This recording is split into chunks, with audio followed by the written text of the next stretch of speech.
السلام علیکم ناظرین، میں ہوں محمد مزمل اور آپ دیکھ رہے ہیں شاندار پاکستان۔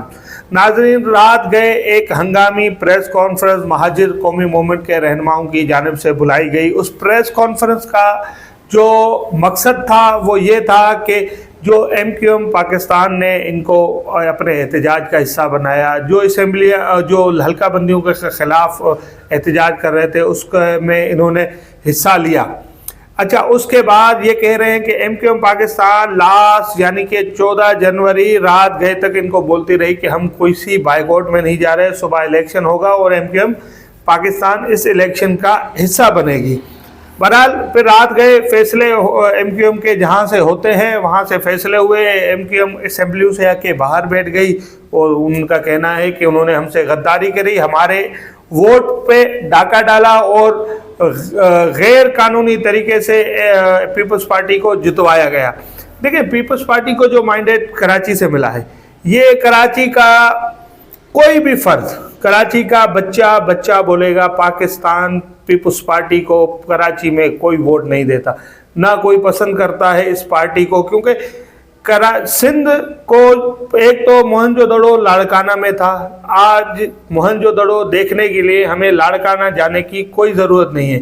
ہم کراچی کی سڑکوں پہ نکلیں، ہم کراچی کے روڈوں پہ نکلیں تو موہنجو دڑو ہمیں یہیں دکھ جاتا ہے۔ انہوں نے عوام کے لیے یہ سہولت کری ہے کہ ہر گلی کو موہنجو دڑو بنا کے رکھا ہے۔ اب میں آپ کو اہم بات بتا رہا ہوں، جس بات کی وجہ سے، جس خبر کی وجہ سے میں آپ کے لیے یہ ولاگ بنا رہا ہوں۔ یہ جو بلدیاتی الیکشن ہے یہ تو تھے ہی نا، ان کا تو اب وہ سمجھو فیئر الیکشن تو ہوا ہی نہیں نا۔ اگر فیئر الیکشن ہوتا تو میرے حساب سے جماعت اسلامی اپنا میئر لانے میں، انڈیپینڈنٹ میئر لانے میں کامیاب ہو جاتی۔ اب اس کو ظاہر بات ہے کسی پارٹی کے سے الحاق کرنا پڑے گا، اور جہاں رہی بات جیالہ میئر بننے کا کراچی، وہ دعوے مٹی میں مل گئے۔ اب جیالہ کوئی میئر بننے نہیں جا رہا۔ ایک طرف جماعت اسلامی، اگر تحریک انصاف کو ایک سائڈ پہ رکھو اور دوسری سائڈ پہ تمام پی ڈی ایم یا تمام آزاد جماعتیں اور پیپلز پارٹی کو ملاؤ، پھر بھی یہ نمبر آف گیم پورا نہیں کر سکتی۔ جماعت اسلامی ابھی کشمکش میں ہے کہ کس سے الحاق ہوگا کس سے نہیں ہوگا میئر کے لیے، یہ ابھی واضح نہیں کری ہے، مگر حافظ نعیم الرحمان نے اشارہ دیا ہے پاکستان تحریک انصاف کی طرف، اور پاکستان تحریک انصاف نے بھی اشارہ دیا ہے جماعت اسلامی کی طرف۔ رہی بات جو میں بات کر رہا ہوں علی زیدی کی، جو رات گئے پریس کانفرنس ہوئی، اس پریس کانفرنس سن کے خاصا جو معاملات تھے وہ کراچی کی سیاست کے گرم ہو گئے۔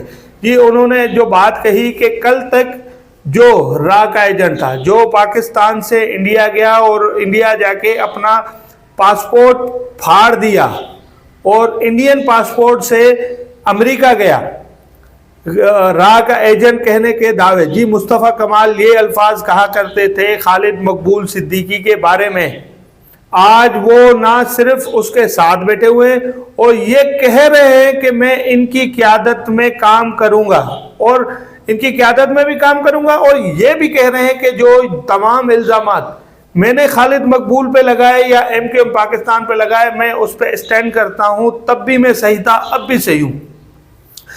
تو آپ فیصلہ کریں ناظرین کہ کوئی محب وطن پاکستانی جس کو کنفرم پتا ہو کہ یہ راہ کا ایجنٹ ہے، اس نے پاکستانی پاسپورٹ پھاڑا، کیا کوئی اس کے ساتھ الحاق کر سکتا ہے؟ کوئی اس کی قیادت میں کوئی محب وطن پاکستانی کام کر سکتا ہے؟ ہرگز نہیں کر سکتا۔ یہ مصطفیٰ کمال کا دوہرا رویہ ہے۔ اور جو ایک بڑا اعلان اگر پچھلی پریس کانفرنس ان کی مصطفیٰ کمال صاحب کی سنیں، انہوں نے کہا جی یہاں بھتہ ہوتا تھا، وہ جتنا بھی کراچی سے کلیکشن آتا تھا پہلے ہم سب میں بڑھتا تھا، پھر لندن جاتا تھا۔ اس پہ پاکستان کے اداروں کو نوٹس لینا چاہیے۔ ایک بندہ بھتے کی نشاندہی کرتا رہے کہ میں بھتہ لے کے یہاں کھاتا تھا اور ایم کیو ایم پاکستان یہاں حصہ لیتی تھی، آج اس کو کوئی ہاتھ نہیں لگا، اس سے پوچھ نہیں رہا۔ ایک بندہ اپنا اعتراف جرم کر رہا ہے، اس سے کوئی پوچھ نہیں رہا۔ جو لندن میں بیٹھا ہوا ہے جناب بانی ایم کیو ایم جناب الطاف حسین صاحب، اس پہ ناجائز مقدمات، ہر چیز کو ایک غیر قانونی چیزوں کو